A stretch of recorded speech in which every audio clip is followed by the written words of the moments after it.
رسول اللہ صلی اللہ علیہ وسلم نے روزانہ عشاء کے بعد سورہ ملک پڑھنے کی ترغیب دی۔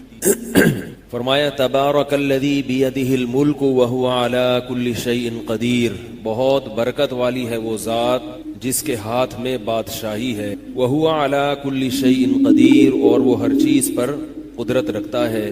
الذی خلق الموت والحیات، یہ وہ ذات ہے جس نے موت کو بنایا اور زندگی کو بنایا۔ لیبلوکم ایکم احسن عملا، تاکہ وہ تمہیں آزمائے کہ تم میں سے کون ایسا ہے جو اچھے اعمال کرتا ہے۔ بہت عجیب آیت ہے۔ حقیقت یہ ہے کہ حضرت عمر رضی اللہ تعالی عنہ کا قول ہے من لم یعرف الجاہلیت لم یعرف الاسلام۔ وہ فرماتے ہیں جس نے زمانہ جاہلیت نہیں دیکھا وہ اسلام کی خوبیاں بھی نہیں پہچان سکتا۔ تو ہم اور آپ چونکہ مسلم گھرانے میں پیدا ہوئے، یہ باتیں بچپن سے سنتے آ رہے ہیں، اس لیے ہمیں ان باتوں کی اہمیت کا اندازہ نہیں ہے، ورنہ یہ سورت جس شان کے ساتھ شروع ہو رہی ہے، جس جلال کے ساتھ شروع ہو رہی ہے، وہ ایسا زبردست جلال ہے اس صورت میں کہ انسان کے دل کو اندر سے ہلا دے، اور ہمارے دل میں، ہمارے ضمیر میں اٹھنے والے بہت سارے سوالات کا اس صورت کے شروع میں اللہ نے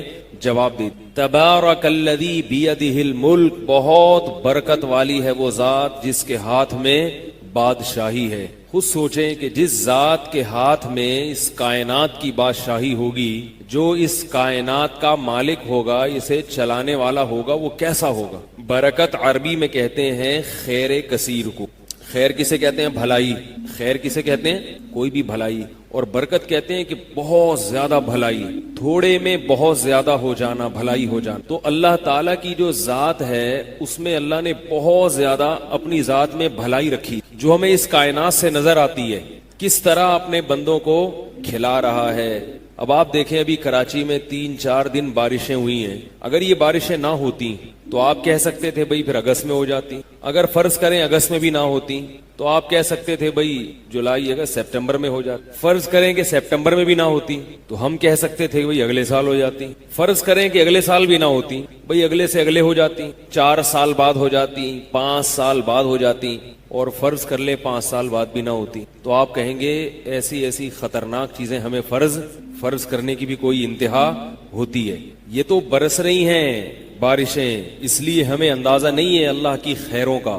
ہم گناہوں میں مشغول ہیں، اللہ کو نہیں مانتے، جو ماننے والے ہیں وہ بھی مان کے بھی گناہ کر رہے ہیں۔ لیکن عجیب بات ہے، آسمان پہ بادل آتے ہیں اور موسلا دھار بارشیں برستی ہیں، اگلے دن اخبار میں ایک خبر آ جاتی ہے کراچی میں بے پناہ بارش، ٹریفک جیم۔ ہمیں یہ علم نہیں ہے کہ ہمارا پیدا کرنے والا کس طرح ہمارے جینے کا سامان کر رہا ہے۔ اگلے کئی سالوں تک ایک بارش، اگلے کئی سالوں تک ہمیں زندگی دے کے جاتی ہے۔ صرف ایک بارش، ایک تسلی سے بارش ہو جائے نا، اس کا مطلب ہے اگلے 4-5 سال تک یہ قوم مرنے والی نہیں ہے، کیونکہ اس میں بہت ساری بیماریاں ختم، زمین کو حیات مل جاتی ہے، زندگی مل جاتی ہے، زمین کا پانی جو تیزی سے اس کی سطح نیچے ہو رہی تھی وہ سطح لیول پہ آ جاتی ہے۔ تو کیسا عجیب نظام بنایا اس اللہ نے بارشوں کا، اور اتنا عجیب سسٹم بنا دیا بارشوں کا کہ ایک انگریز نے یہ لکھا ہے کہ صرف بارش کے نظام کو دیکھ لیا جائے تو کوئی یہ کہہ نہیں سکتا کہ یہ سسٹم خود بخود چل رہا ہے، یہ کسی نے بنایا نہیں ہے۔ صرف ایک بارش کے نظام کو دیکھ لیا جائے اگر، تو کیسی خیر ہے، کیسی خیر۔ ہم بے ہوش پڑے ہوتے ہیں، کھڑکی سے جھانک کے دیکھتے ہیں تو بس ایک تبصرہ کر لیتے ہیں کہ بھائی باہر کیا ہو رہا ہے، بارش ہو، ختم۔ لیکن جو اہل اللہ ہوتے ہیں نا، ان کی یہ حالت نہیں ہوتی۔ ہمارے شیخ حضرت مفتی رشید احمد صاحب رحمہ اللہ تعالی، جب بارش ہوتی تھی تو اللہ کے عشق میں اشعار پڑھا کرتے، اللہ کی محبت۔ کراچی میں 2-3 سال کے بعد بارش ہوئی، تو جب پہلی بارش ہوئی تو ہمارے حضرت کی مجلس تھی، اس میں نیچے تشریف لائے تو حضرت نے فرمایا بتاؤ کون کون ہے کہ بارش کو دیکھ کر اس کی محبت میں اللہ کی آنکھ سے کون کون ہے۔ تو چند طلبہ ہمارے انہوں نے بتایا، انہوں نے اشعار بھی پڑھے کہ ہم نے یہ اشعار پڑھے تھے اور ہماری آنکھوں سے آنسو نکلے تھے اللہ کی رحمت کو دیکھ کر۔ تو ہمارے حضرت جو تھے نا، جب وہ اللہ کی محبت میں شاعری کرتے تھے تو ایسا وجد آتا تھا، ایسا لگتا تھا انسان زمین پہ نہیں ہے۔ وہ تو چونکہ ان کے دل کی آواز ہوتی تھی نا، دل کی آواز ہوتی، اللہ کی محبت ایسے بھڑکتی تھی، تو ایسے شاعری کرتے تھے کہ حالانکہ یہ نہیں کہ کوئی ترنم سے پڑھ رہے ہوں یا کوئی موسیقی چل رہی ہو ساتھ میں، تو ایسا ایک دل میں جوش پیدا ہوتا تھا کہ طلبہ حضرت کو لکھ کے دیتے تھے خط میں کہ حضرت جب آپ اللہ کی محبت میں شاعری کرتے ہیں تو ایسا لگتا ہے کہ ہم زمین پہ نہیں ہیں، آسمان پہ پہنچے ہوئے، ہوا میں اڑ رہے ہیں. تو یہ اللہ والوں کے ساتھ اگر رہے نا انسان تو وہ ہر چیز کو صحیح رخ سے دیکھنا شروع کر دیتا ہے. ورنہ یہی بارش جب برستی ہے تو لوگ کیا کرتے ہیں، اس بارش کو انجوائے کرتے ہیں، گانے بجانے شروع کر دیتے ہیں، ناچنا شروع کر دیتے ہیں، پکوڑے کھائیں گے، سموسے کھائیں گے، موسیقی لگائیں گے، اور اگر زیادہ ہو جائے، چھٹی والے دن ہو جائے، 14 اگست والے دن ہو جائے، جسم سے کپڑے اتر جائیں گے، شرابیں شروع ہو جائیں گی اور ناچتے ہیں. یہ نہیں دیکھتے کہ اللہ آسمان سے پانی برسا کے کیسے اپنے وجود کا ثبوت بھی دے رہا ہے اور اپنے محسن ہونے کا اور اپنے رحمان ہونے کا ثبوت بھی دے رہا ہے. قرآن میں اللہ نے اپنی نعمتوں میں جتنا بارش کو ذکر کیا ہے شاید کسی اور نعمت کا اتنا ذکر نہ کیا، کیونکہ ہر چیز بارش سے پیدا ہو رہی ہے. اگر یہ بارشیں آسمان سے برسنا بند ہو جائیں تو ہمارے پھلوں میں ذائقے ختم ہو جائیں گے. ہم آرٹیفیشل کھادیں ڈال ڈال کے جو چیز اگا رہے ہیں نا وہ ذائقہ اس میں ختم. یہ جو ہمارے آموں میں مٹھاس ہے نا یہ کھاد سے نہیں ہے. ہم یہ سمجھ رہے ہیں کہ کسان جو کھاد ڈالتا ہے اس سے آم میں مٹھاس آتی ہے، ایسا نہیں ہے. کھاد جو انسان یوریا بنا رہا ہے نا اس نے تو آم کی ایسی کی تیسی کر دی ہے. یہ تو آسمان سے پانی برس رہا ہے جو اپنے ساتھ نائٹروجن لے کے آتا ہے زمین پہ، کھاد لے کر آتا ہے. وہ کھاد زمین میں جاتی ہے تو اس سے آموں میں موسمبیوں میں ذائقہ پیدا ہوتا ہے. اللہ تعالیٰ نے آسمان کے پانی کو برکت والا پانی بتایا ہے، ماء مبارکہ، برکت. میں نے ابھی آپ کو بتایا نا برکت کی ڈیفینیشن کیا ہے، تھوڑے میں بہت زیادہ رکھ دینا. تو بارش کو اللہ نے کیا کہا، برکت والا پانی. تو کیا مطلب، بارش دیکھنے میں تو ایک چیز لگتی ہے نا، تھوڑی سی پانی ہے بس، خشکی ختم کرے گی، لیکن اس میں اللہ نے بہت ساری خیریں رکھ دی ہیں. ایک بارش سے اللہ بہت سارے کام لے رہے ہیں.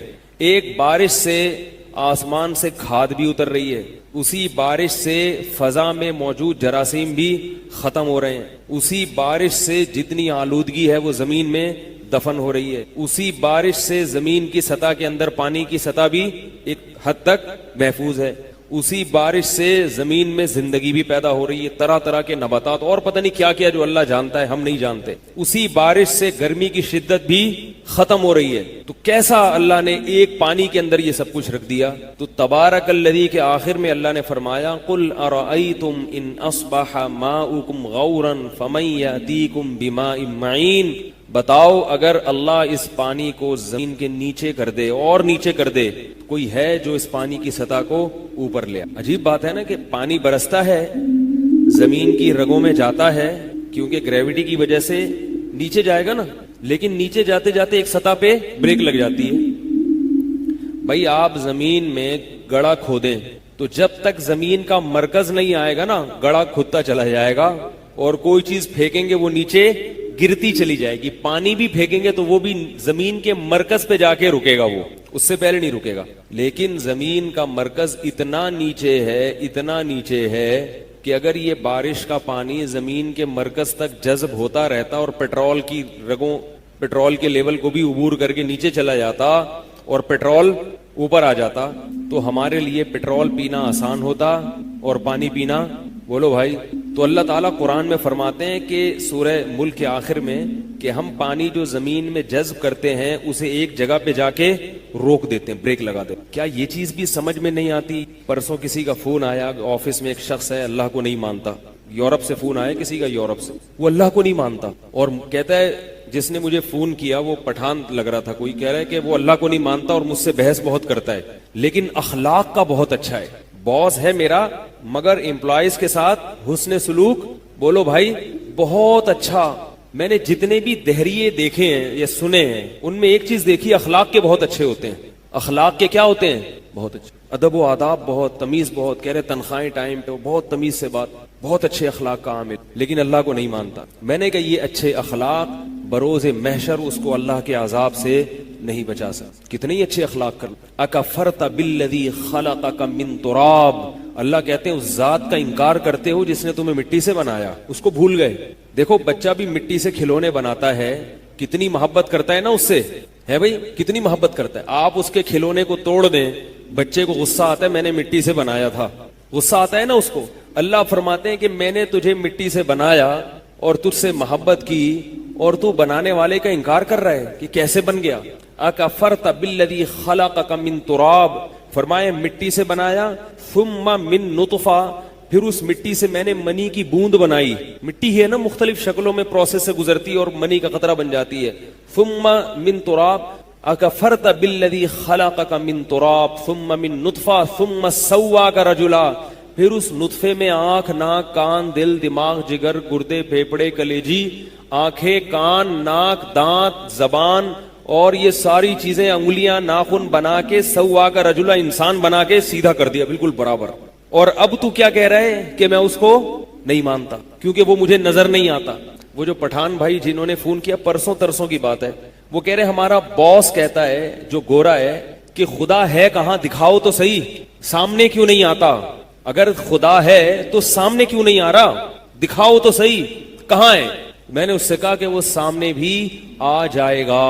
اس سے کہو یہ تسلی بھی تمہیں ہو جائے گی, لیکن جب وہ آئے گا تو تمہارے پاس ایمان کا آپشن ختم ہو جائے, ایمان کا آپشن ختم ہو جائے گا. وہ سامنے اس لیے نہیں آتا کہ وہ اگر سامنے آئے گا تو آزمائش ختم ہو جائے گی. سامنے بیٹھی ہوئی چیز پہ تو سبھی مان لاتے ہیں. وما منعنا ان نرسل بالآیات الا ان کذب بها الاولون, اللہ فرماتے ہیں کہ ہم تمہیں اپنے دین کے برحق ہونے کی ایسی نشانیاں دکھا سکتے ہیں جو 2 اور 2 4 کی طرح ہیں, 2 اور 2 4 کی طرح, لیکن اس نشانی دکھانے کے بعد کسی نے تردد کیا تو پھر فوراً اللہ کا عذاب آئے گا. فرمایا جیسے ہم نے قوم سمود کو پہاڑ سے اونٹنی نکال کے دکھا دی تھی, لیکن پھر اس کے بعد قوم سمود کو اللہ نے ایمان کا موقع نہیں دیا, تباہ کر دیا. تو اللہ ایسی نشانیاں بھی دکھا سکتے ہیں. ایک غیر مسلم کہہ رہا تھا کہ بھئی ایسی نشانی مجھے چاہیے, سب کچھ مجھے یقین ہو گیا, اسلام کا سب کچھ ہو گیا, دلائل, مجھے ایسی نشانی چاہیے. بلکہ غیر مسلم کیا, وہ تو مسلم تھا لیکن اس کو اسلام پر شکوک و شبہات, ادھر ہی مسجد میں ہی آگے ملا مجھ سے رمضان سے, شکوک اتنے ہیں اسلام پہ کہ میں چاہتا ہوں اللہ کوئی ایسی دکھا دے ایک دم ٹائٹ والی نشانی. ٹائٹ نہیں ہوتی جو ایک دم بس ایسے, جیسے میں کہوں کہ یار یہ سیب جو ہے نا یہ کیلا بن جائے تو وہ کیلا بن جائے, یہ خربوزہ کیا بن جائے, ناریل بن جائے. اگر اللہ ہے تو یہ کر کے دکھا دے. ہے بھائی بات آ رہی ہے سمجھ میں کہ نہیں آ رہی؟ تو اللہ کیا فرماتے ہیں کہ قوم سمود نے ایسی ہی بےہودہ نشانی مانگی. وہ بےہودہ نشانی کیا تھی؟ پہاڑ سے اونٹ نکالو. کوئی لاجک بنتی ہے؟ خربوزے کو تربوز بنا دو تو سمجھ میں آتا ہے, کیونکہ خربوزہ اور تربوز آپس میں تھوڑے تھوڑے ملتے جلتے ہیں نا. نیا کوئی گاؤں سے آئے تو اس کو خربوزہ بولو تو تربوز اٹھا کے لے آئے گا, تربوز بولو تو خربوزہ اٹھا کے لے, تھوڑا سا ان میں ہے. لیکن پہاڑ ہے, اس سے کیا بولا, اونٹنی نکالو. تو اللہ فرماتے ہیں کہ ہمیں عادت کیا ہے ہماری کہ جب ہم ایسی نشانی دکھاتے ہیں تو پھر کذب بها الاولون, لوگ, پہلی بات تو یہ کہ عادت یہ ہے کہ لوگ ایمان لاتے نہیں ہیں, اسے یا تو نظر کے دھوکے پر محمول کریں گے, یا اس کی کوئی سائنٹیفک لاجک نکالنا شروع کر دیں گے, یا اس میں کچھ جادو کا الزام لگا دیں گے, جادو کیا ہے. فرمایا کہ وما منعنا ان نرسل بالآیات الا ان کذب بها الاولون, فرمایا اس لیے ایسی نشانی نہیں دکھاتے, بہت ساری وجوہات میں سے ایک یہ ہے کہ پچھلی امتوں کو جب بھی دکھائی ہے انہوں نے اقرار نہیں کیا. فرعون کے سامنے معجزے دکھائے گئے, فرعون نے جادو کہہ کے موسیٰ کا انکار کرتا رہا, جادوگروں کا مقابلہ کرا کے ثابت کرا دیا کہ یہ جادو نہیں ہے. جادوگروں نے اقرار کیا کہ جادو نہیں ہے. موسیٰ نے کہا کہ, فرعون نے کہا کہ جیسے معاذ اللہ موسیٰ جھوٹ بولتے تھے جادوگر بھی جھوٹ بول رہے ہیں. بھائی جب آپ انکار کرنے پر آ جاؤ تو بڑی نشانی ہو یا چھوٹی نشانی ہو آپ نے انکار کرنا ہی ہے, اور جب ماننے پر آ جاؤ تو اللہ نے اس کائنات میں اتنی نشانیاں رکھ دی ہیں پہلے سے بغیر ہمارے مطالبے کے کہ ان نشانیوں کو دیکھ کر ہم اس ضبط پر ایمان لا سکتے ہیں, کہ ان کو دیکھے بغیر بھی لا سکتے ہیں. صحابہ کرام جو تھے وہ معجزے دیکھ کر ایمان نہیں لائے تھے, اور جن لوگوں نے نبی سے معجزوں کا مطالبہ کیا کہ چاند کے 2 ٹکڑے کر دیں, نبی نے ان کے سامنے ٹکڑے کیے تو بھی وہ ایمان نہیں لائے. نہیں لگا نا, نظر کا دھوکہ ہے, یہ غلط ہے. میرے سامنے ایک دفعہ ایک میاں بیوی کا جھگڑا آیا, عورت نے شوہر پر ایک الزام لگایا, شوہر نے کہا یہ الزام غلط ہے, عورت نے کہا قسم اٹھا کے کہہ دو غلط ہے. شوہر نے کہا ٹھیک ہے, اس نے اللہ کی قسم اٹھائی اور کہا کہ یہ الزام غلط ہے. میں بیٹھا ہوا تھا نا, کیونکہ میں کیس کاؤنسلنگ کر رہا تھا میں, تو عورت نے کہا یہ جھوٹ بول رہے ہیں. مجھے غصہ آیا, میں نے اس خاتون سے کہا کہ پھر آپ نے یہ کیوں کہا تھا کہ یہ قسم اٹھا کے بولے؟ بھئی قسم اٹھوائی کیوں؟ جب آپ نے یہ بعد میں بھی یہ کہنا تھا کہ یہ جھوٹ بول رہا ہے تو آپ کو قسم نہیں اٹھوانی چاہیے تھی. اس سے قسم بھی اٹھوا لی اور اب کیا الزام لگ رہا ہے؟ جھوٹ بول رہا ہے. تو یہ تو غلط ہو گیا نا. نشانی مانگو اور جب مل جائے تو بولو یہ ڈرامہ ہے, یہ یوں ہے, یہ فلانا ہے, یہ ڈمکانا ہے. تو اللہ نے اس کائنات میں اپنے برحق ہونے کی اتنی نشانیاں رکھ دی ہیں جو قرآن میں اللہ نے بیان کی. آ کا فرتا سوالیہ نشان ہے. آ کا مطلب ہوتا ہے عربی میں سوال. ایسی ذات کا انکار کرتے ہو جس نے تمہیں مٹی سے بنایا. غور تو کرو, پھر اس مٹی کو کیا بنا دیا؟ پانی کی ایک بوند. پھر اس پانی کی بوند کو ماں کے رحم میں رکھ کے آنکھ, ناک, کان, دل, دماغ, جگر, کیسی اس میں سافٹ ویئر انسٹال کیے ہیں کہ روٹی کھاتی ہے ماں اور ساری چیزیں بننا اور اگنا شروع ہو جاتی ہیں. ثم سواک رجلا, پھر انسان بنا کے ہم تمہیں باہر نکالتے ہیں. اور لا تعلمون شیئا, اس وقت جب تم دنیا میں آتے ہو تمہیں دنیا کی کسی چیز کی کوئی خبر نہیں ہوتی, پتہ ہی نہیں ہوتا. لیکن وہ رب تمہاری ضرورتیں تم سے زیادہ جانتا ہے, لہذا وہ تمہیں تمہاری خوراک کا بھی انتظام کرتا ہے. اس وقت انتظام کیا اس نے ماں کی چھاتیوں میں دودھ پیدا کر دیا. پھر انتظام کیا دنیا میں آئے, آسمان سے بارشیں برستی ہوئی دیکھی تم نے. یہ سب تمہاری زندگی کا سامان تھا. ساری چیزیں دیکھتا دیکھتا دیکھتا اندھا ہو جاتا ہے. دیکھتے جیسے جو چیز بہت زیادہ نظر آتی ہے نا تو وہی پھر نظر نہیں آتی. کسی نے بڑی پیاری مثال دی ہے, ہمارے جسم کے اعضاء میں ہمارے سب سے قریب, آنکھوں کے سب سے قریب کون سا عضو ہے؟ بولو نا بھائی, ناک ہے نا. ناک ایک ایسا عضو ہے جو ہماری دونوں آنکھوں کے بالکل درمیان میں, لیکن ہمیں اپنی ناک کے علاوہ باقی سب چیزیں آسانی سے, بولو نا بھائی, ہاتھ نظر آتا ہے بھائی, پاؤں نظر آتے ہیں, نظر آتے ہیں, نظر آئیں گے, کسی اور کی ناک بھی نظر آئے گی, بلکہ کسی اور کی سب سے پہلے ناک ہی نظر آئے گی. آپ کو نظر نہیں آ رہی تو کیا چیز نظر نہیں آ رہی؟ اپنی ناک, اس لیے کہ بہت قریب ہے. چونکہ اللہ بہت زیادہ قریب ہے اور وہ اس وقت سے جانتا ہے, هو اعلم بكم اذ انتم اجنۃ فی بطون امہاتکم. فرمایا جب تم ماں کے پیٹ میں جنین تھے, بن رہے تھے, چھپے ہوئے تھے, اس وقت سے جانتا ہے تمہیں, بنا رہا ہے وہ تمہیں, اس وقت سے جانتا ہے. چونکہ اتنا قریب ہے اسی لیے وہ ہمیں نظر نہیں آتا, وہ نظر نہیں آتا. اتنی نشانیاں اس کی ہیں, اتنی نشانیاں کہ انہی نشانیوں کو بھولتا ہے انسان. تو اللہ نظر کیوں نہیں آتا؟ اس لیے نظر نہیں آتا کہ جس چیز کی نشانیاں رکھی جاتی ہیں, علامتیں رکھی جاتی ہیں, وہ اسی لیے رکھی جاتی ہیں کہ وہ چیز ہمیں نظر نہیں آ رہی ہو. میں اکثر مثال دیتا ہوں, آپ جب لانگ روٹ پہ نکلتے ہیں, ہائی وے پہ نکلتے ہیں, تو جگہ جگہ سائن بورڈ نظر آتے ہیں نا آپ کو ہائی وے پہ. کیا خیال ہے؟ سب سے پہلے جب کراچی سے نکلیں گے لاہور 1200 کلومیٹر یا 1500 ایسے لکھا ہوا نظر آئے گا. تو یہ سائن بورڈ کس کی علامت ہے کہ لاہور یہاں سے کیا ہے, بالکل سیدھا. اب آپ کو لاہور یہاں نہیں ہے, کیوں نہیں ہے؟ کیونکہ مجھے نظر نہیں آ رہا. بھائی سائن علامت لگانا اسی لیے تو ہے کہ اگر نظر آ رہا ہوتا تو یہ علامتیں لگانے کی کیا ضرورت تھی؟ کیا خیال ہے بھائی؟ آپ جاتے جاتے روڈ 2-3 طرف ٹرن ہو رہے ہیں, ادھر بھی نکل رہا ہے, ادھر بھی نکل رہا ہے, سیدھا بھی نکل رہا ہے. اب آپ کو پتہ نہیں کہ ادھر لاہور کے لیے ادھر ٹرن کرنا ہے, میں نے لاہور کے لیے ادھر ٹرن کرنا ہے, یا لاہور کے لیے میں نے سیدھا جانا ہے. تو سائن بورڈ لگا ہوتا ہے نا, ایرو کا نشان ہوتا ہے, لاہور کہاں ہے بھائی؟ لیفٹ سائڈ پہ اتنے کلومیٹر. اگر نظر آ رہا ہوتا تو یہ علامتیں لگتی. اللہ نظر نہیں آ رہا تبھی تو اس نے اپنے وجود کی علامتیں رکھی ہیں, اور سائن بورڈ اتنے لگا دیے ہیں اس نے جگہ جگہ. بچہ جب بلوغت کی دہلیز پہ قدم رکھتا ہے, بالغ ہونے سے پہلے اسے اللہ کے وجود کی علامتیں نظر آنا شروع ہو جاتی ہیں. اتنی علامتیں, اتنے سائن بورڈ تو کسی سفر پہ نہیں ہے راستہ دکھانے کے لیے. ہم جب سفر کرتے ہیں تو کتنے سائن بورڈ آئیں گے؟ 20 آ جائیں گے, 100 آ جائیں گے نا, زیادہ سے زیادہ.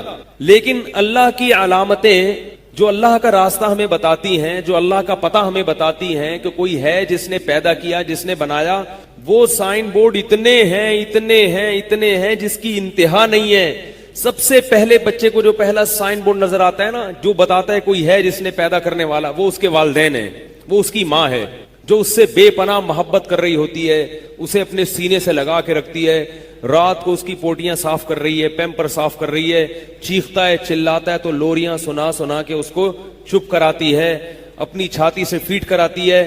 تو بچہ جیسے ہی تھوڑا سمجھدار ہوتا ہے, اگر وہ عقل ہوگی اس میں, تو اس کو اس کے ذہن میں یہ سوال پیدا ہوگا کہ میں تو محتاج ہوں, بالکل اپاہج ہوں, کچھ بھی نہیں کر سکتا. تو یہ کون سی ذات ہے جس نے اس عورت کے دل میں, اس شخصیت کے دل میں میری بے پناہ محبت ڈال دی, اور اس محبت کے بغیر میری پرورش ممکن, بولو بھائی, نہیں تھی. آپ اگر یہ کہتے ہیں نا کہ یہ خود سے ہو گیا ہے, جو دہریے ہیں نا ان کے پاس پتہ ہے اس کا کیا جواب ہے؟ یہ تو نیچرل ہے، جس نے جنا ہے وہ محبت تو کرے گی، یہ تو نیچرل ہے بھائی، یہ تو نیچرل ہے۔ تو نیچر کی کیا ڈیفینیشن ہے؟ نیچر خود سے تھوڑی کوئی چیز ہوتی ہے، قدرت نے رکھا ہے نا یہ۔ اور اگر آپ نیچر کو اللہ سے ہٹا کے الگ چیز فرض کرتے ہیں اور آپ یہ کہتے ہیں کہ جو بھی جنے، جو پیدا کرے وہ لازمی محبت کرے گی، تو پھر سانپ کی مادہ اپنے بچوں سے محبت کیوں نہیں کرتی؟ مچھلی جب انڈے دیتی ہے اس سے بچے نکلتے ہیں تو وہ اپنے بچوں سے محبت کیوں نہیں کرتی؟ نہیں یاری بات میرا، سانپنی جب انڈے دیتی ہے نا، جب اس سے بچے نکلتے ہیں تو انہی بچوں کو کھانا کہتی خوراک ہے بھائی، میرے ہی انڈوں سے نکلے تو کیا ہوا، ہے تو پروٹین سے بھرپور نا، کھاؤ۔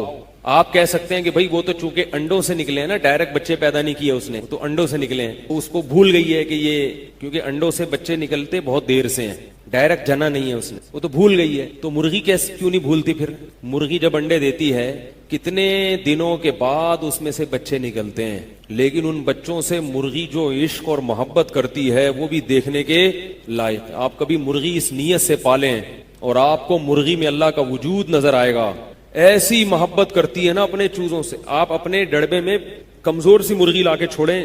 میں نے ایک دن کیا کیا، میرے پاس مرغیاں تھیں تو ایک مرغی نئی لایا، میں ذرا کمزور تھی۔ مرغیوں میں جب نئی مرغی آتی ہے نا تو اس کی شامت آتی ہے، وہ نئی والی مرغی کو ایکسپٹ نہیں کرتی، وہ مارتی ہیں۔ میں نئی مرغی لا کے میں نے ڈالی، پٹنا شروع کیا، اس ساری پرانی مرغیوں نے مار مار کے بھرگس نکال دیا۔ 2-3 دفعہ میں نے ارادہ کیا اس کو ذبح کر، اللہ کی قدرت کی وہ کڑک ہو گئی۔ وہ کیا ہو گئی؟ وہ کڑک ہو جاتی ہے نا، بیٹھ جاتی ہے اپنی۔ تو ہم نے کہیں سے انڈے لا کے اس کے نیچے رکھ دیے، ہم نے کہا لے بھائی اب اس کی ٹور چینج ہو۔ اب اس نے سائن بورڈ لگا دیا، ہٹو بچوں۔ کیا لگا دیا اس نے؟ جو کڑک ہوئی ہے مرغی، اس نے کیا لگا دیا؟ اب کوئی قریب آئے۔ پھر جب کچھ دنوں کے بعد اس کے بچے نکلے، چوزے نکلے، وہی سائز ہے اس کا، وہی کمزور، لیکن بچوں کی وجہ سے اس میں اتنا کانفیڈنس پیدا ہوا اپنے بچوں کی خاطر۔ اب اس کو اپنا دفاع نہیں کرنا، کس کا کرنا ہے؟ بچوں۔ اب جو مرغیاں پہلے اسے مار رہی تھیں وہ اس سے ڈر ڈر کے بھاگ رہی ہیں۔ طاقت تو پہلے سے بھی کم ہو گئی، قوت پہلے سے بھی کم ہو گئی، کیونکہ اتنا عرصہ بیٹھی رہی ہے، اعتکاف میں بیٹھی ہوئی تھی نا، وہ تو 21 دن کا اعتکاف تھا۔ تو جیسے آپ اعتکاف میں بیٹھتے ہیں تو تھوڑی سی توانائی میں کمی آ جاتی ہے، تو مرغی کا اعتکاف کتنے دن کا ہوتا ہے؟ 21 دن کا۔ 21 دن وہ اعتکاف میں بیٹھ کے جب اٹھی ہے، اتنی توانائی اس کے اندر، وہ کیا تھا؟ بچوں سے عشق اور محبت، کہ اب میں جان پہ کھیل جاؤں گی، بچوں پہ آنچ نہیں آنے دوں گی۔ یہی جب سانپ کی مادہ کے ساتھ ہوتا ہے تو انہی بچوں کو کھا جاتی ہے، مرغی کے ساتھ ہوتا ہے تو ان بچوں کو کی حفاظت کرتی ہے، مچھلی کے ساتھ ہوتا ہے، مچھلیوں میں بعض مچھلیاں انڈے دیتی ہیں، بعض ڈائریکٹ بچے دیتی ہیں، جو انڈے دیتی ہیں وہ انڈے کھا جاتی ہیں، جو بچے دیتی ہیں وہ بچے کھا جاتی ہیں۔ تو یہ اللہ نے بتا دیا کہ میں جس کے دل میں چاہوں گا محبت ڈال دوں گا، اور جس کے دل میں چاہوں گا نفرت ڈال دوں گا۔ انسان کی ماں کے دل میں اللہ نے انسان کے بچے کی محبت ڈالی ہے، اگر اللہ نہ ڈالتا تو یہ نیچر نہیں ہے، فطرت نہیں ہے، ماں کبھی بھی نہ پالتی بچے کو۔ جیسے عورت کی گود میں دوسرے کا بچہ لا کے پکڑا دو، ذرا تجربہ کر کے دیکھیں آپ، اپنا ہی ہو لیکن دوسری بیوی کا ہو، وہ جیسے ہی پوٹی کرے گا نا، اس کا تو کام ہی ہر وقت کیا ہے؟ گند کرنا۔ اس کا کام کیا ہے؟ ہر وقت گند کرنا، پوٹیاں۔ عورت کو دوسرے کے بچے کی پوٹی سے الٹی آتی ہے اور اپنے بچے کی پوٹی سے الٹی نہیں آتی، حالانکہ پوٹی کی ڈیفینیشن تو سب جگہ ہی کی ہے، کیا اس کا لیبارٹری ٹیسٹ کرائیں، سب پوٹیاں اللہ معاف فرمائے ایک جیسی ہوتی ہیں۔ کتنی نفیس باز خواتین ہوتی ہیں بڑے بڑے گھرانوں کی، جن کو ذرا سی اسمیل آ رہی ہے تو ایکچولی مجھے وامٹنگ ہو رہی ہے، مجھے بڑا اسٹائل ہوتا ہے۔ اپنا بچہ پیدا ہو گیا، وہ صبح شام موشن کر رہا ہے، اس کے پیمپر تبدیل ہو رہے ہیں، کوئی وامٹنگ نہیں ہو رہی، کوئی الٹی نہیں آ رہی۔ تو یہ محبت کس نے رکھی ہے؟ یہ اللہ نے۔ اور اتنی محبت اللہ نہ رکھتے تو بچہ نہیں پلتا۔ یہ جو آیا گھر میں رکھی جاتی ہے نا بچہ پالنے کے لیے، اس لیے پالتی ہیں کہ ان کو پیسے ملتے ہیں، یہ اس لیے پال لیتی ہیں کہ ان کو پیسے ملتے ہیں، اور پھر بھی اس طرح سے نہیں پالتی جس طرح سے ماں پالتی ہے، کیونکہ ماں تو سینے سے لگا لگا کے لوریاں سنائے گی، اور کیسی محبت سے اس کے آنکھ کی ٹھنڈک کے بچہ جب مسکرائے گا تو ماں کا دل اندر سے ہنستا ہے، ماں کا دل، چاہے بچہ کیسا ہی ٹیڑھا میڑا ہو، کالا کلوٹا ہو، معذور ہو، ہر وقت ناک نکلتی رہتی ہے اس کی، ہر وقت ٹیڑھا میڑا گندا۔ تو اب ہم اگر اسی پہ غور کر لینا کہ کون سی مخلوق ہے جس کے دل میں اللہ نے ماں کی محبت ڈالی، اور کون سی مخلوق ہے جس کے دل میں اللہ نے ماں کی محبت نہیں ڈالی، اسی سے اللہ کا وجود پتا چل جائے گا کہ اتفاق سے نہیں۔ وہ جانور جن کی نسل بہت تیزی سے بڑھتی ہے، ان کی ماؤں کے دلوں میں اللہ نے ممتا نکال لی. مچھلی ہزاروں انڈے دیتی ہے. میں نے ایکویریم میں مچھلیاں بہت پالی ہیں. 5.5-6 فٹ کا ایکویریم میں نے خود بنایا تھا, گھر میں خود بنوایا, شیشے لا کے نا تو جوڑ کر. تو ایک دن یہ گولڈن فش ہے نا, دیکھو تو بچے ہی بچے, یہ ہزاروں بچے دیتی ہے. اور کیا کرتے ہیں کہ جیسے ہی یہ بچے دیتی ہے نا تو فوراً اس کی ماں کو دوسرے ایکویریم میں ڈال لیا جاتا ہے, کیونکہ اگر آپ نے نہیں نکالا تو وہ بچے سارے کھا جاتے. اب اگر اللہ تعالیٰ اس مچھلی کے دل میں بچوں کی ممتا پیدا کر دیتے تو سمندر میں پاؤں رکھنے کی جگہ نہ ہو. اتنی مچھلیاں پیدا ہو جاتی لاکھوں کروڑوں کے حساب سے کہ مچھلیاں زیادہ ہوتی اور سمندر کم ہوتا. بس بھوکی بھی مرتی اور پتہ نہیں کیا کیا ہوتا. اتنی اللہ نے, تو اللہ نے کیا کہا کہ میں پیدا تو بہت کروں گا مگر ماں کے دل سے ممتا چھین لوں گا تاکہ ان کا گروتھ ریشو ایک اعتدال سے بڑھے. گروتھ ریشو جو ہے نا وہ بہت زیادہ بھی نہ ہو اور بہت کم بھی نہ ہو. اب صرف اسی پہ غور کر لو آپ. سانپ کا بھی ایسا ہی ہے. اگر سانپ اپنے بچوں کو نہ کھاتی ہے, سانپنی دنیا میں سانپ ہی سانپ ہوتا. سوال یہ پیدا ہوتا ہے کہ پھر اللہ یوں کر لیتے نا مچھلیوں کے کہ بھئی وہ ماں کی ممتا اللہ ان کے دل میں رکھتے, مگر وہ بچے کتنے دیتی, 2, 4, 5, 6, تاکہ گروتھ ریشو ایک طریقے سے ہوتا. کیا خیال ہے؟ یہ بات غور سے سنیں, بڑی ٹیکنیکل بات ہے. گروتھ ریشو ایک اعتدال سے بڑھتا ان کا, اور ماں رہتی, وہ ڈائن نہ بنتی. کیا خیال ہے؟ اگر اللہ ایسا کرتے نا تو 2 حکمتیں فوت ہو جاتی. ایک حکمت تو یہ کہ یہ ہمیں کیسے سمجھ میں آتا کہ ماں کے دل میں محبت ڈالنے والا کون ہے؟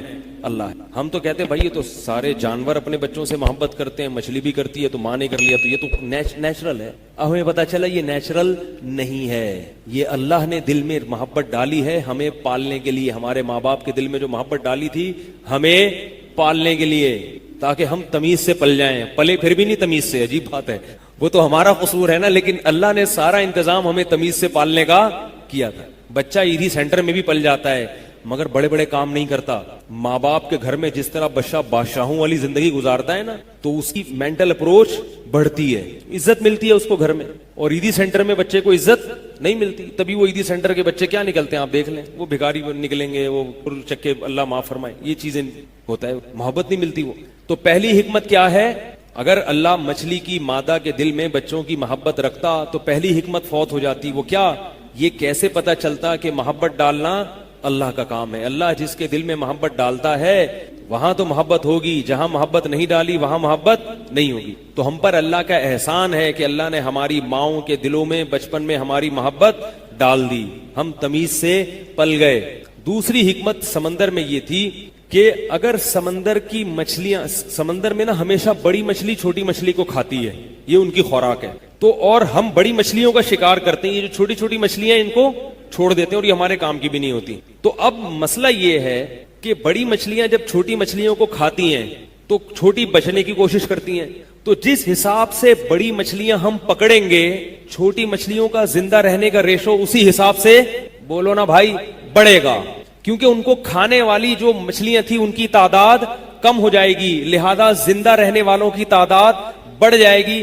لہذا آپ صبح و شام سمندر سے مچھلیاں نکال کے کھاؤ, سمندر کی مخلوق ختم ہونے والی نہیں ہے. اور اگر مچھلیاں 2-2, 3-3 بچے دیتی تو جس دن مچھلیاں ہم سمندر سے زیادہ نکال لیتے آگے نسل کیا ہو جاتی, کم ہو جاتی. گورنمنٹ اعلان کرتی سمندر کی نسل ختم ہو رہی ہے, آپ لوگ کھانا پینا چھوڑ دیں, بچے 2 ہی اچھے, 4 بچے ہوں گے تو کھانا رزق کیا ہو جائے گا, کم ہو جائے گا. اللہ نے کہا برساتی مینڈکوں کی طرح بھی بچے پیدا کر لو, رزق ختم ہونے والا نہیں ہے. جس رب نے سمندر کی مچھلی کا ایک گروتھ ریشو کا نظام رکھا ہے اور اس میں انسانوں کی مداخلت کو پسند نہیں کیا, اس نے انسان جو مقصود کائنات ہے اس کے گروتھ ریشو کا خود سے کوئی انتظام نہیں کیا ہوگا.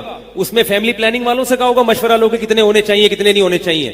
یہ تو کفر ہے, یہ تو اللہ پہ بہت بڑا الزام ہے کہ جو انسان مقصود کائنات ہے اس کا کوئی اللہ کے سسٹم نہیں ہے. وہ ہم ان سے پوچھیں یہودیوں سے, اور جو مچھلیوں کا سسٹم ہے وہ قدرت کا بنایا ہوا سسٹم ہے, اس میں کسی سے پوچھنے کی ضرورت نہیں ہے. تو یہ سب سمجھانے کے لیے اللہ نے کیا سمندر کا نظام بنا دیا کہ بھائی تم اگر بڑی مچھلیاں زیادہ پکڑو گے تو چھوٹی مچھلیاں کی نسل خود بخود بڑھے گی, کیونکہ لاکھوں تعداد میں پیدا ہوتی ہیں. اور اگر تم اس لالچ میں کہ نہیں ہے اللہ میں مچھلی نہیں نکال رہا سمندر سے، کہیں ایسا نہ ہو کہ سمندر کا رزق ختم ہو جائے تو میں تھوڑی تھوڑی کر کے مچھلی نکالوں گا، تھوڑی تھوڑی کر کے کھاؤں گا، تو نتیجہ کیا نکلے گا؟ آپ تو مچھلی نہیں کھائیں گے، مگر کل جن مچھلیوں نے آپ کی خوراک بننا تھا وہ آپ کی بننے کے بجائے ان مچھلیوں کی خوراک بن جائیں گے جن کو آپ کی خوراک بن. نتیجہ گھوم پھر کے پھر کیا ہوگا؟ نہیں آ رہی سمجھ؟ نہیں آ رہی نا؟ آ رہی. یہ چیزیں آپ کو کتابوں میں نہیں ملیں گی، کہیں آپ کتاب میں پڑھ کے دیکھیں کہ بھی کہاں کون سے صفحے پہ لکھی، کتابوں میں نہیں ملیں گی. آپ کو الفلاحیہ مسجد انڈا موڑ، ایڈریس نوٹ کر لیں آپ. تو بھائی میں یہ عرض کر رہا تھا کہ کتنی نشانیاں نظر آتی ہیں، کتنی نشانیاں. بچے کو سب سے پہلی نشانی کون سی نظر آتی ہے؟ اپنی ماں. پوچھنے پر مجبور ہوتا ہے کیوں مجھے اتنا سینے سے چپکا رہی ہے، کیوں مجھے اتنا پیار کر رہی ہے. پھر باپ نظر آتا ہے اس کو کیسے کما کے لا کے کھلا رہا ہے. باپ کے دل میں اللہ نے محبت ڈال دی، کیسا غیرت مند ہوتا ہے. بیٹیوں سے کتنی محبت کرتا ہے باپ، بیٹوں سے کتنی محبت کرتا ہے، اور کیسا حالانکہ ڈرتا بھی ہے کہ پتہ نہیں میرا مستقبل ہوگا کیا، یہ بچہ میرا کرے گا کیا بڑا ہو کر. کوئی بھروسہ تھوڑی ہوا. وہی بچہ باپ کو قتل بھی کر دیتا ہے جائیداد کی لالچ. وہی بچہ باپ کو کے برین ہیمریج کا ذریعہ بن جاتا ہے. یہ نشانی. پھر اس کو اور نشانیاں نظر آتی ہیں، بارش نظر آتی ہے، اس کو پھل فروٹ نظر آتے ہیں، کیسے میرے لیے اللہ پیدا کر رہا ہے. تو موت تک اتنی نشانیاں، اتنی نشانیاں، اتنی نشانیاں کہ ان نشانیوں کے بعد بھی اگر ایمان نہیں لایا اور توبہ طائب کر کے سیدھے راستے پر نہیں چلا تو پھر اللہ فرماتے ہیں میرے عذاب سے اسے دنیا کی کوئی طاقت نہیں بچا سکتی. قرآن نے بڑی سخت دھمکیاں لگائی ہیں. یہ بات یاد رکھو. آج کل بہت زیادہ کہا جاتا ہے اللہ غفور رحیم ہے، معاف کر دے گا، معاف کر دے گا، معاف کر دے گا. یہ بات اس طرح سے نہیں ہے جس طرح بیان کی جاتی ہے. قرآن میں اللہ کے لیے جہاں بھی غفور اور رحیم کا لفظ استعمال ہوا ہے یہ ان لوگوں کے لیے ہوا ہے جو کافر یا تو مسلمان ہونا چاہتا ہے یا کوئی مسلم گناہگار توبہ کرنا چاہتا ہے. سمجھ رہے ہو بات کو؟ گناہ چھوڑنا چاہتا ہے. داڑھی نہیں ہے تو داڑھی رکھنا چاہتا ہے، زنا کر رہا ہے تو زنا چھوڑنا چاہتا ہے، بے حیائی میں مبتلا ہے تو اب اس بے حیائی سے توبہ کرنا چاہتا ہے، لیکن اسے ڈر ہے کہ پتہ نہیں میرے پچھلے گناہ معاف ہوں گے کہ نہیں ہوں گے. تو ان لوگوں کے لیے اللہ نے اعلان کیا کہ میں غفور بھی ہوں اور معاف بھی کروں گا اور الگ سے رحمت بھی کروں گا. الگ سے رحمت بھی کروں گا. کیا رحمت ہوگی الگ سے؟ اس کی بڑی تفصیل ہے. بعض جگہ پر آتا ہے اتنی زبردست توبہ ہوتی ہے کہ گناہوں کو نیکیوں سے بدل دوں گا. توبہ اگر بہت شاندار کی نا تم نے، ایسے پلٹ گئے، بالکل الٹے ہو گئے، بالکل زندگی الٹ گئی تمہاری، اور پچھلی کوتاہیوں کا کفارہ بھی کر لیا، تو یبدل اللہ سیئاتہم حسنات، تمہاری برائیوں کو نیکیوں سے تبدیل کر دوں گا. توبہ کے درجات ہوتے ہیں نا، ہر ایک کی الگ توبہ ہوتی ہے. صحابہ کی توبہ کیسی ہوتی تھی؟ زنا ہوا کسی صحابی سے، بے چین ہو گئی، یہ تو بہت بڑا جرم ہوگا. آج اتنا ہلکا سمجھا جاتا ہے زنا کو، اتنا معمولی سمجھا جاتا ہے، کچھ ہے ہی نہیں. او بھائی بہت بڑی نحوست ہے یہ. اس کا عذاب آخرت میں بعد میں ہوگا. زانی کو جو دنیا میں سب سے پہلا عذاب ملتا ہے نا وہ یہ ملتا ہے کہ اس کو اس گناہ کا چسکا لگ جاتا ہے. وہ زنا کرتا ہے یہ سوچ کے کہ صرف ایک دفعہ کروں گا، لیکن یہ ہمیشہ سوچ سوچ کے کرتا رہتا ہے اور اسی حال میں اس کی موت آ جاتی ہے. زانیوں میں مرتا ہے. یہ بہت بڑی بھول ہے کہ میں ایک دفعہ گناہ کر لوں پھر توبہ کر لوں گا. اور یہ شیطان اس لیے کرواتا ہے، یار دیکھیں تو صحیح اس گناہ میں لذت کیسی ہے، ذائقہ کیسا ہے. ایسی اللہ کی طرف سے اس پر پھٹکار برستی ہے نا زانی پر، وہ تڑپتا ہے کہ مجھ سے چھوٹ جائے. کسی کو اللہ توفیق دے دیتے ہیں، لیکن عام طور پر کیا ہوتا ہے؟ گیا بس. اتنا مشکل ہوتا ہے پھر اس کو اس دلدل سے نکلنا. اللہ کہتے ہیں اب گند میں منہ مارا ہے، گند میں رہو. گند کھایا ہے نا، اب گند کھایا تو اب گند میں رہو. پھر گندگی میں اس کو مزہ آتا ہے پھر. اس لیے اللہ کا واسطہ جن لوگوں سے زنا نہیں ہوا، اللہ کا واسطہ کبھی بھی اس گناہ کے قریب مت پھٹکو. اللہ نے یہ نہیں کہا کہ زنا مت کرو، اللہ نے کہا ولا تقربوا الزنا، زنا کے قریب مت جاؤ. قریب کیسے قریب جاتا ہے انسان؟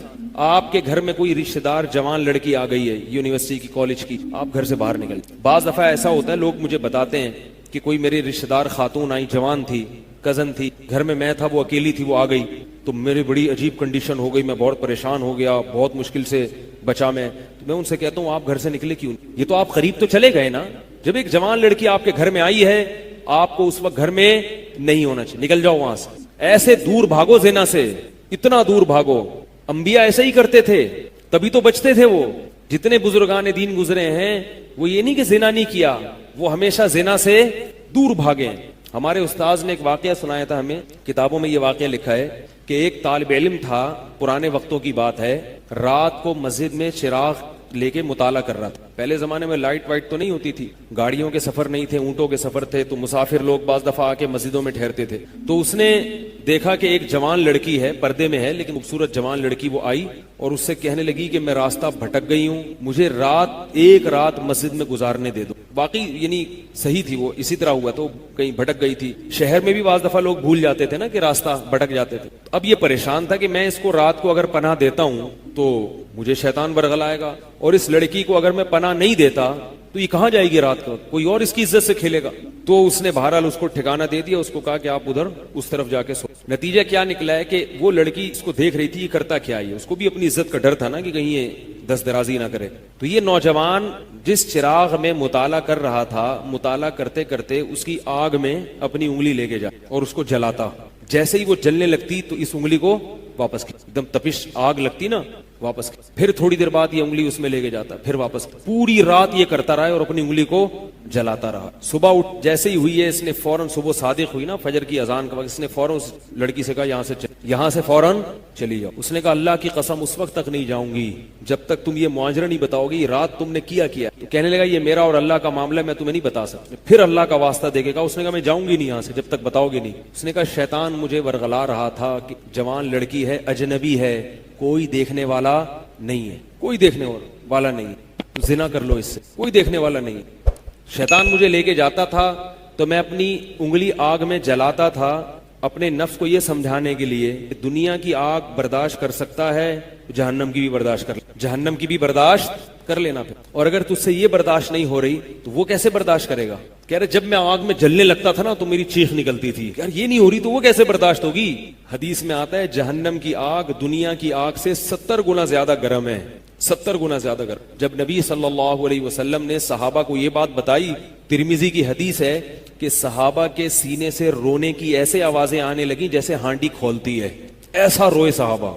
حالانکہ صحابہ گناہوں سے بچتے تھے, اتنا روئے ہیں, سینے کے جیسے ہانڈی کھول رہی ہوتی ہے ایسے ان کے سینے رونے کی آوازیں آئیں. اور عرض کیا واللہ انہا لکافیۃ یا رسول اللہ, یا رسول اللہ یہ دنیا کی آگ بہت تھی عذاب دینے کے لیے, اللہ نے اس کو بھی 70 گنا زیادہ گرم کیا ہے.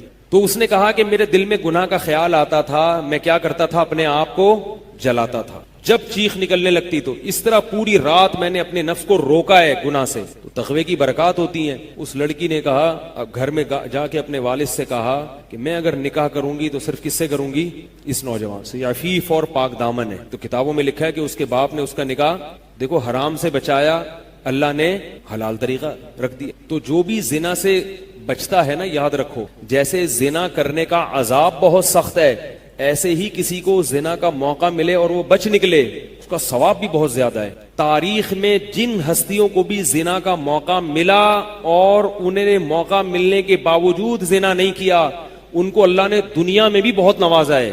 میں اکثر ایک واقعہ سناتا ہوں. ہمارے ایک دوست ہیں امریکہ میں, بلکہ امریکہ سے بھی ایک دور علاقہ ہے, اس کا جگہ کا نام میں بھول گیا. انہوں نے میرا یہ بیان سن کے مجھ سے ملنے کے لیے آئے تھے, وہ مجھے پہچان گئے یہ بیان سن, ممکن ہے ابھی میرا یہ بیان سنے. وہ یہ میرے والد صاحب کا واقعہ ہے. میرے والد صاحب جب امریکہ گئے, کنوارے تھے اس وقت, میرے والد صاحب بہت ہینڈسم تھے, خوبصورت تھے, اور اتنا چوڑا تو ان کا سینہ تھا اور ایسی چوڑی چوڑی کلائیاں تھیں, بہت ماشاءاللہ اللہ نے ان کو مردانہ وجاہت دی تھی, اور آواز ایسی تھی جیسے ببر شیر ہوتا ہے, بہت ہی خوبصورت آواز تھی, بڑی زبردست پرسنالٹی تھی. آپ جائیں ابھی ہمارے محلے میں جا کے لوگوں سے پوچھیں کیا خوبصورت پرسنالٹی تھی والد صاحب کی. ہمارے جب انتقال ہوا ہے نا میرے والد صاحب کا, تو پورا محلہ رو رہا تھا, پورا محلہ. مسجد کے امام صاحب جب بھی جنازے کا اعلان کرتے تھے نا تو روتے نہیں تھے, ہزاروں میتوں کے اعلان کیے تھے. میرے والد صاحب کا جب مسجد کے امام صاحب اعلان کر رہے تھے 3 دفعہ اعلان کیا, تینوں دفعہ روئے ہیں. اتنی لوگوں کو ان سے محبت تھی. تو یہ کیسے ہو گئی, یہ کیسے ہو گئی, کیوں اللہ نے ان کی محبت لوگوں کے دلوں میں رکھ دی, اور کیوں اللہ نے ان کو اتنا نوازا. والد صاحب نیوی میں تھے, امریکہ جب فرسٹ ٹائم جہاز گیا ہے, کنوارے تھے اس وقت. تو کنوارا لڑکا پاکستانی یا انڈین ہو, پہلی دفعہ امریکہ جائے, وہ بھی کنوارا, کوئی روکنے ٹوکنے والا نہ ہو, اور گناہ کی دعوت ملے, بچنا کتنا مشکل ہے. تو والد صاحب, یہ میں نے والد صاحب سے براہ راست نہیں سنا, ہمیں ایسی باتیں والد صاحب نہیں کرتے تھے, کسی ذریعے سے سنا میں نے کہ تمہارے والد صاحب نے یہ واقعہ ہمیں سنایا, کسی نے مجھے بتایا. کہتے ہیں کہ جب وہ گئے تو ایک خوبصورت انگریز لڑکی آئی اور ان کو گناہ کی دعوت دی.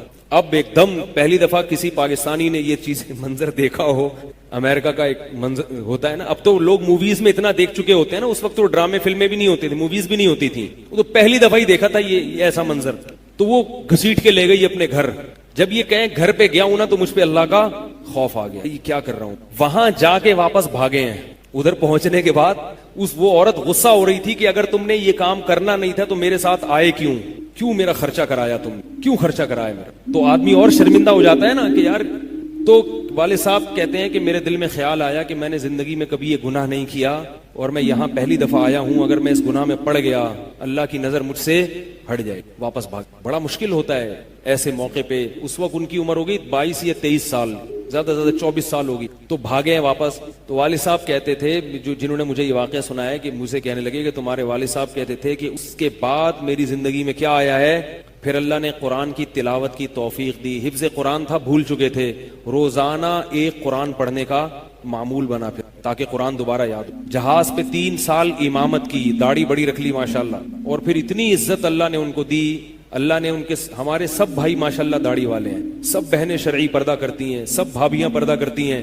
گھر میں کیا آ گیا پورا, حالانکہ اس وقت شادی نہیں ہوئی تھی, لیکن یہ اثرات کہاں منتقل ہوئے ہیں, خاندان میں, پورے خاندان میں منتقل ہو گئے نا. انتقال ہوا تو جنازہ میں نے پڑھایا والد صاحب کا. اگر اللہ نہ کرے اس برائی میں پڑ جاتے, ہمیں پتا چلتا کہ ہمارا باپ ایسا ہے, تو ہم ایسے ہوتے.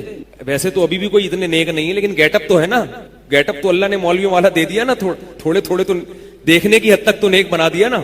ایسے نہیں ہوتے ہم. تو یہ جو برکات ہیں یہ نسلوں میں منتقل ہوتی ہیں, نسلوں میں.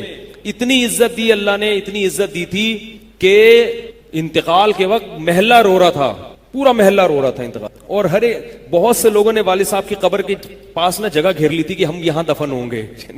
حالانکہ مسجد کے امام نہیں تھے, کچھ بھی نہیں, کوئی ایسی شخصیت نہیں تھے کہ وہ کوئی مقتدا اور رہبر سمجھے جاتے ہیں. تہجد کا معمول تھا, تلاوت کا معمول تھا, اور میں نے خود بھی کئی دفعہ نوٹ کیا, ایسا لگتا تھا ان کے منہ سے خوشبو آتی ہے, ایسا محسوس, ایسا اللہ نے, کیونکہ تلاوت بہت زیادہ کرتے تھے. جب انتقال ہوا ہے نا جس دن, اس دن بھی آدھا گھنٹہ تلاوت کر کے اٹھے. گھر میں ان کا معمول تھا, گھر میں آنے کے بعد آفس سے جب گھر میں آتے تھے نا تو سب سے پہلے نہا کے, عجیب ان کے معمول تھے, نہاتے لازمی تھے روزانہ. اور چونکہ فوجی تھے نا تو فوجیوں کی جو ایک روٹین ہوتی ہے نا وہ تبدیل نہیں ہوتی. اب جب فوج میں تھے تو گرم پانی سے نہانے کی عادت تھی, تو جون میں بھی گرم سے ہی نہاتے تھے. ہم کہتے, اب والد صاحب سے کہتے ہیں گرمی ہو رہی ہے, لیکن وہ ایک روٹین ہوتی ہے نا فوجیوں کی, بس وہ آنا ہے, دھوتی پہنی, غسل خانے میں چلے گئے, پانی گرم پہلے کیا, اپنا کام سارا خود کرنا, کسی سے کام ہی نہیں لیتے تھے. اور وہ 2 منٹ کے اندر ایسے پھرتی سے نہاتے تھے, ہم حیران, یہ کیسے نہا گئے اتنی دیر میں. کہتے میں صابن سے باقاعدہ تسلی سے نہایا ہوں, اتنی جلدی پھرتی میں کام کرتے تھے. آتے ہی تلاوت کرنی, اور تلاوت اونچی آواز میں کرتے تھے, پورے گھر میں والد صاحب کی تلاوت کی آواز آتی. مجھ سے غلطی یہ ہوئی کہ انتقال سے چند دن پہلے میں ان کی تلاوت سن رہا تھا, تو میرا دل چاہا میں اس کو ریکارڈ, اس وقت ریکارڈنگ کا اتنا زیادہ نہیں ہوتا تھا, میں نے کہا اس کو میں ریکارڈ کر لوں, لیکن وہ ریکارڈ میں نہیں کر سکا. میں نے کہا چلو بعد میں کر لوں گا, اور ان کا انتقال ہی ہو. تو تلاوت اونچی آواز سے ٹوپی اتار کے تلاوت کرتے تھے. تو جس دن انتقال ہوا ہے, اور اللہ سے کہتے تھے کہ اللہ کسی کا محتاج نہ بنانا, ساری زندگی کسی سے خدمت نہیں لی, صرف جو ہے نا کمر دبواتے تھے بیٹوں سے اپنے, تو مجھ سے بھی دباتے تھے. میرا یہ انگوٹھا بڑا مضبوط ہو گیا ہے, وہ کمر پہ نا ان کے ایسے مالش کر کے, ایسے کمر پہ میں مالش کرتا تھا والد صاحب کی, یہ تیل لگا کے نا ادھر, تو میرے انگوٹھے میں بڑی طاقت پیدا ہو گئی. تو مجھے کہتے تھے یار تم ہو باریک سے, میرے باقی بھائی ادھر آئے, لیکن یار تمہارے ہاتھ میں بڑی طاقت ہے. تو میں کہتا تھا کہ یہ میرے ہاتھ میں طاقت نہیں, مالش کر کے نا یہ انگوٹھا بہت مضبوط ہو گیا ہے. تو کیا تھا, تلاوت کی انتقال سے پہلے, اور بار بار دعا کیا کرتے تھے کہ اللہ بستر پہ لیٹوں نہیں. زندگی میں ہم نے کبھی نہیں دیکھا والد صاحب بستر پہ لیٹے ہوں, یعنی بیمار ہو کے لیٹے ہوں, اپنا سارا کام پھرتی لیپن سے کوئی بالکل. تو وہی ہوا, موت کے وقت بھی ایسا ہی ہوا. آئے ہیں, تلاوت کی ہے, پھر اس کے بعد گئے عشاء کی نماز پڑھنے, صف میں بیٹھے ہوئے تھے کہ گر گئے, صف سے اٹھا کے ان کو ہاسپٹل لے کر گئے ہیں, نماز کی اقامت ہو رہی ہے, اور وہیں اٹیک ہوا, اور وہی ان کا قبر کا سفر. کتنی اچھی موت دی اللہ تعالیٰ نے کہ ایک دن کیا ہوا, بارش میں بھیگتے آئے ہیں گھر میں, اور فوراً نماز کے لیے گئے. تو والدہ نے کہا کہ بھائی ابھی بارش ہو رہی ہے. انہوں نے کہا اللہ بولے گا آفس سے یہاں تک پہنچ گئے, اور اب یہاں سے مسجد تک نہیں جا رہے, اللہ کو بھی منہ دکھانا ہے. ایسے نماز کے پابند. سعودی عرب میں جب عمان میں ان کی جاب تھی, کئی گھنٹے کا گرمیوں کا روزہ ہوتا تھا, لوگ چھوڑ دیتے تھے. والد صاحب کہتے تھے مر جاؤں گا, رمضان کا روزہ نہیں چھوڑ, کچھ بھی ہو جائے. رمضان کا روزہ کیسے چھوڑ, تراویح کبھی نہیں چھوٹتی تھی, رمضان کا روزہ کبھی نہیں چھوٹتا تھا. میں یہ نہیں کہہ رہا کہ کوئی برائی تھی نہیں ان میں, ایسی کسی کی تعریف کرنا غلط ہے, مگر اللہ نے مجموعی لحاظ سے ان میں بڑی صفات رکھی تھیں. یہ صفات کیسے پیدا ہوئیں؟ اللہ نے ایک برائی سے بچنے کی توفیق دی. مانگو وہ جو آپ کی چاہت ہے, لیکن جو ہو رہا ہے اس پہ راضی رہو. مانگو وہ جو آپ کی دل کی چاہت ہے. یہ نہیں مانگو کہ اللہ تو جو ہے نا جس طرح سے چاہتا ہے بس ویسا ہی کر دے. یہ عبدیت کے خلاف ہے. ہم بھکاری ہیں. بھکاری کبھی کسی کے پاس آ کے بولے سیٹ صاحب سے کہ آپ کا دل چاہتا ہے تو پیسے دے دیں, نہیں چاہتا تو اپنا آپ کی مرضی ہے. وہ دے گا ہی نہیں, وہ سمجھے گا بہت بڑا سیٹ ہے یار یہ تو, بلکہ وہ الٹا قرضہ مانگے گا آپ سے, یار 20 روپے مجھے دے دو بھائی تم. بھکاری اپنی حاجت شو کرتا ہے. بھکاری یہ بتاتا ہے کہ میرے ہوتا بھی ہے نا تو کہتے ہیں میرے پاس کچھ بھی نہیں ہے, مر رہا ہوں میں. اللہ چاہتے ہیں کہ میرے سامنے بھکاری بن کے بیٹھا کرو, سیٹھ بن کے, کہ اللہ ویسے تو ایسا مسئلہ ہے کہ کچھ ضرورت ہی نہیں. ہاں شکر کے طور پہ تو یہ کہو کہ کچھ ضرورت نہیں ہے, لیکن یہ کہو کہ اللہ تو نے مجھے ہر نعمت دی ہے, مگر میں کم بخت نالائق کمزور اتنا ہوں کہ جب تک مزید نعمتیں مجھے نہ ملے, مجھے یہ میری نالائقی ہے, مجھے اور چاہیے, تاکہ ناشکری بھی نہ ہو نا.